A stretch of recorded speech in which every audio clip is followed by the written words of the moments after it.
the Apostle Paul wants Timothy to do the work of an evangelist. The work of an evangelist. When Norbert XVII was thrown off his horse, literally, like St. Paul, when he was heading possibly the wrong way, he found himself on the ground under this terrible storm, and as often happens with those who think they're about to die, he saw his whole life and its possible consequences. He wasn't a terrible lad, but he wasn't taking his minor orders seriously, and he, as we would say in Irish, copped on, and the result was massive. He spent a while in profound prayer in some kind of hermit form, and then he made contact with the Bishop of Lung, who already knew him, and was quite surprised to find him in such a state. He would go around barefoot, and he was, though he was of noble origin, made very little and humble, even in the face of society and the great ones thereof. However, he knew he was a good man and gave him a chance. Indeed, he took him personally to one or two places, actually more, possibly 3 or 4, as places where he could settle with the band of people who were coming after him, because he had a magnetic force about him. And St. Norbert kept refusing places, and then eventually he landed at this place, and he felt something inside him, and he saw this was the place. It had been foreseen, possibly in some dream or vision, possibly foreseen in the providence of God. Pré-montré, seen beforehand. It could also be pré, spelled differently, a pratum, a prairie, a meadow, seen beforehand. But whatever it was the place that he was to settle. He had a vision, and he saw the altar, the high altar, being broken in two. Now, we're not quite sure what that means. It could be the way that things went in the order as time went on. Himself becoming Archbishop of Magdeburg and taking brethren with him, became very much apostolic in style. In France, where the order had started, even though himself was German, it remained very contemplative for a long while.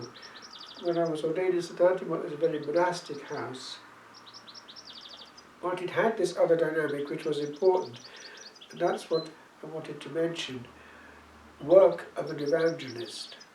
St. Norbert, being already a canon, kept the rule of St. Augustine, rule of canons.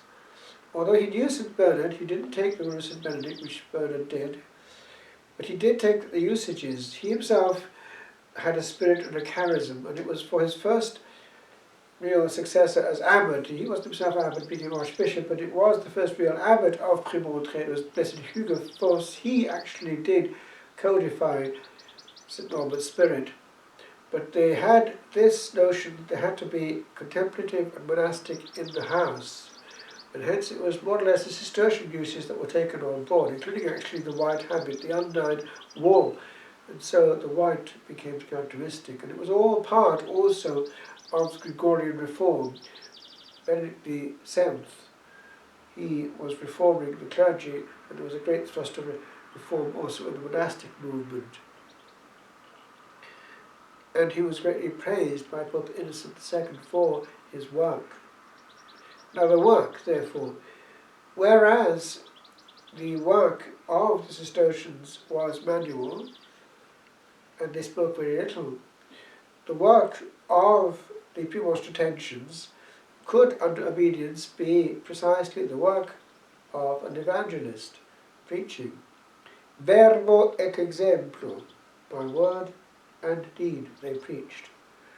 Now, the word coming out of the contemplative life of the cloister was far more profound, far more dense, because it was coming from a profound and developed encounter of friendship with the Saviour, over years of formation and a life bathed in prayer, hammered out by the bell. And therefore, as actually in the East to this day, with their prelates, they're coming from the monastic world because of the rule of celibacy, and they therefore have a lot to offer when they come to preaching and guiding. The Eastern bishops, they are monks, have become bishops. And so it is that St. Norbert, when he became Archbishop of Magdeburg, had these wonderful clerics with him and was able therefore to purify the whole area, because where one has priests of prayer, things calm down a lot and Christ is able to reign in the midst. Now the formula therefore was a very good one for the Gregorian reform, because it meant that one had holy priests also living together, which kept them safe with regard to chastity and also poverty, and they were bonded by that apostolic bonding which we find in the Acts of the Apostles, Christians having all things in common and being one in heart and mind. That was dear to St. Norbert. It's called the apostolic life in the Middle Ages, reproduced the life of the apostles themselves in the early church. But the work was, as in the case of the apostles actually, the work of an evangelizer, an evangelist. And so I noticed actually the difference. Whereas in France before, it would have been work of a very simple nature. Once ordained, I was being given work of this type, the work of an evangelizer. And so the breaks between the offices were spent either in contemplation and in the ingestion of further truth, or in, by obedience, preaching and teaching, whatever it might be, but was always called back to base by the bell, back to base, back to base. And that was something which, as the prior actually put in a letter to me in 1995, always stayed with me.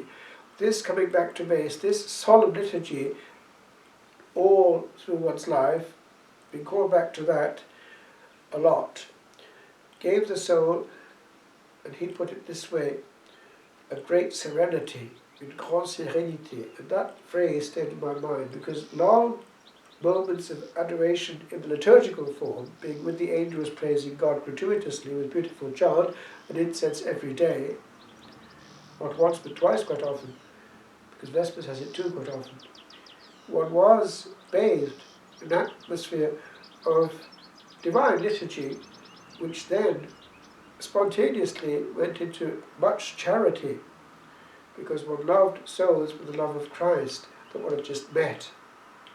And it kept things from the frenetic malady of activism against which Pope Benedict lashed out in his gentle way when warning clerics in particular against being in this mode, activism, where one does many things for Christ but loses Christ as the friend of the soul and is thinking about too many things. And as we would say today, being too thinly spread. It's rather like what happened one time when we had years ago the Welsh Mass and we tried to make it well sung. The one who was helping me with the singing muttered something one day that one came out of it like a chicken without a head. In other words, that one was so occupied with the external that one actually didn't get into mode of contemplation. It is a risk, but if that's the case with liturgy, what is it also for a priest who is involved with many, many, many, many things to do, but multiplied now by the fact that he's doing what perhaps could be done by lay people, notably on a screen, a computer, writing bulletins and all that. It's all material and not spiritual, that bit. But it needs therefore to be brought back to base, and at least in his case, if the priest keeps safe points, the divine office, adoration, meditation, Lectio Divina, the Rosary, he will, in his own structure, have the same. But will it happen? Because he's always available. And it's dangerous, because if, for instance, the mobile phone is on, he's available all the time. It's not the same as going into a church, where one is completely unavailable to anything but God and his angels. It's a great protection. And the hours of silence, because out of the 24 hours, 12 are spent in the great silence. Remember the warning given when these mobile phones were starting to come in, the prior did say that they were not to be used after Compline, because one text leads to another.